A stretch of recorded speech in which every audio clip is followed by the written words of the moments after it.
This is Hayden Adams. Now, why do you care who he is? Well, simply put, when all's said and done and we look back on crypto years from now, he is going to be considered a Hall of Famer.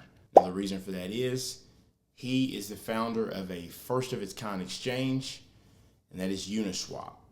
So see, most people, when they get into crypto, they go to a centralized exchange. Many of you probably started off by using Coinbase. But many people, after they use that for a while, will go to the deep end of the pool and you'll use an AMM, such as Uniswap. Hayden is the founder of Uniswap, the first of its kind exchange, which truly is peer-to-peer. And he's having a little trouble right now. He's having a little trouble from what was for years considered an enemy to crypto, and that would be JP Morgan Chase, who, of course, have flipped back and forth throughout the years. But ultimately, Hayden Adams' bank accounts were shut down. And JP Morgan Chase didn't even say anything about it. So real quick, let's just dig into what actually happened. I think when things like this happen, it's important that you know, because these do play a big effect on crypto overall. When you get down to it, how many other sites such as this are there? You know, Uniswap was just the beginning. I could name tons of them. We could do a whole video just naming protocols like Uniswap. You're watching Perry Unlikely. Thanks for tuning in. If you like the content that you see today, make sure hit the like button. It's absolutely free. And share the video with a friend. One thing of note is that JP Morgan Chase, while closing his bank accounts, did not tell him. So he had no idea that this was happening. And Hayden Adams took to the one place where we all go to air out our grievances, none other than Twitter, and stated what was going on.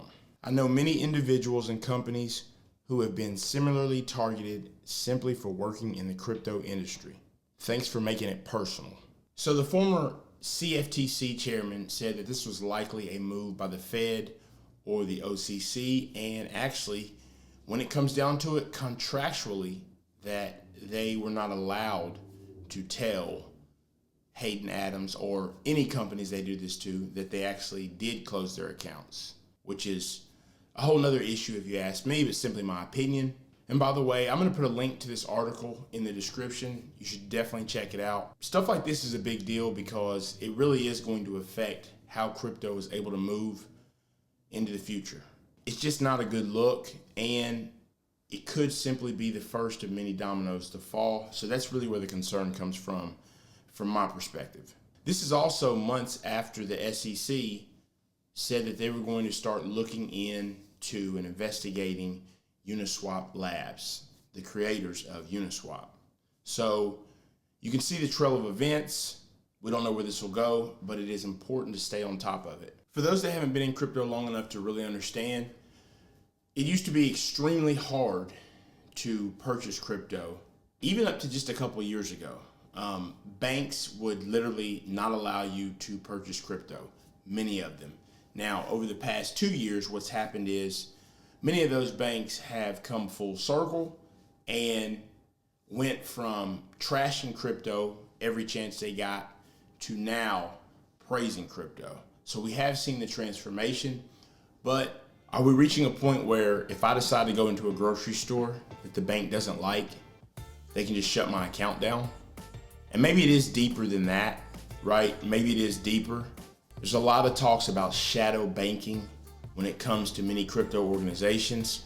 If you're not aware of what that is, it's basically just banking in an unregulated way. So the feds, the OCC, the SEC, any letters you can throw together obviously do not like this type of thing. But at the same time, this is the heart of cryptocurrency, decentralization. It doesn't require a middleman to make it all work. It's trustless. Isn't that what we're looking for? The banks and all the letters I just shouted out to you need to find a way to participate in this rather than try to stop it. Because some of these organizations, the real question is how do you stop it? Other than trying to take down a website, it's going to be an ongoing battle, put it that way. Outside of that, something else I want to bring to your attention is Kanye West says stop asking him about NFTs. Now we know that Kanye is into everything, music, fashion, anything you can name, right? And he has been asked over and over about making NFTs. So once again, he took to social media, actually taking to Instagram to state, don't ask him about making NFTs yet. At some point, we will likely see him enter the crypto world by way of NFTs. So, hey, it is what it is. But I thought that was interesting. And what he actually said was, ask me later.